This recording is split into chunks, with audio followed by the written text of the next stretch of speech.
এবার একটা নাটক দেখলে কেমন হয় বলো তো। এবারে শিশু অধিকারের উপর একক অভিনয় নিয়ে আসছে আমাদের ছোট্ট বন্ধু রাইসা রহমান। ফুল রাখবেন কেউ? ফুল, টাটকা টাটকা ফুল, কেউ ফুল রাখবেন? আফা, ফুল রাখবেন? ও ভাই, ফুল রাখবেন? আইসা আফা, শুনছি আজ নাকি বিশ্ব শিশু দিবস। আপনারা কি আমারে কইতে পারবেন এটা কি? আইসা, আপনারা আমার জীবন কাহিনী শুনবেন? শুনবেন আমার জীবন কাহিনী? তাইলে কই, শুনেন। আমার নাম কলি। বাপে নাকি আদর কইরা এই নামটা রাখছিল।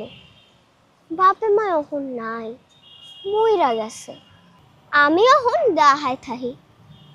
আমার বাড়ি ঘর কিছু নাই। এক সময় থাহি এক জায়গায়, কখনো পার্কে, কখনো রাস্তায়, আবার কখনো বা খোলা মাঠে। আমার কলি নাম আমি ভুলতে বসতাছি। ওহন আমার আর কেডাও কলি কইয়া ডাক পারে না। হকুলে কয় পিসি, নয়তো বা টোকাই। হ, আমরা টোকাই। শিশু অধিকার পালন করা হয়। আমরা কি আমাগোর অধিকার পাইছি? পাই নাই। খাইতে পারি না, ঘুমানোর জায়গা নাই, জামা কাপড় নাই, লেখাপড়া শিখতে পারি না। তো কিসের অধিকার? ওইসব অধিকার বড় লোকদের জন্য, আমাগোর জন্য না। আমাগো লইয়া কত কার্টুন হয়, গান হয়, কৌতুক হয়, কিন্তু আমাগো আসল জীবন কাহিনী কি কেউ জানে? জানে না। জানে না আমরা কি নিদারুণ কষ্ট করি একটু খাওয়ানোর জন্যে।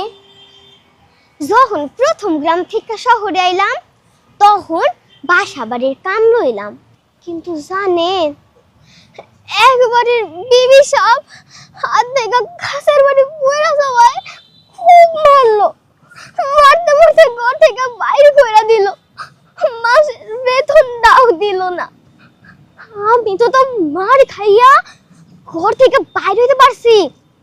কত পোলাই আছে, কত মায়া আছে, রাগো গায়ে ঘরে ফেকা দিছে, চুল কাটতে বলাইছে। এরপর থেকে ভাবছি আর বাসা বাড়ির কাম করুম না। এরপর কাম লইলাম ইট ভাঙার। ইট ভাঙতে ভাঙতে আত্মাবার শেষ কাম হইয়া গেল। একদিন তো ইট ভাঙতে গিয়া বইরা খোলা থেতলা গেল।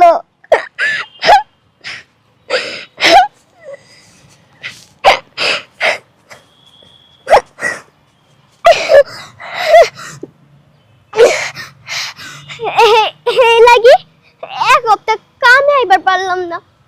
ওহন একটা নতুন কাম লইছি, ফুল বিক্রি করি। গাছ থেকে ফুল পাইরা বিক্রি করি। ওহন আপনারাই কোন, এত কষ্ট করি, এত নির্যাতন সই, তো কিসের অধিকার? আমরা কি আমাদের অধিকার পাইছি? পাই নাই। আমরা বাঁচতে চাই,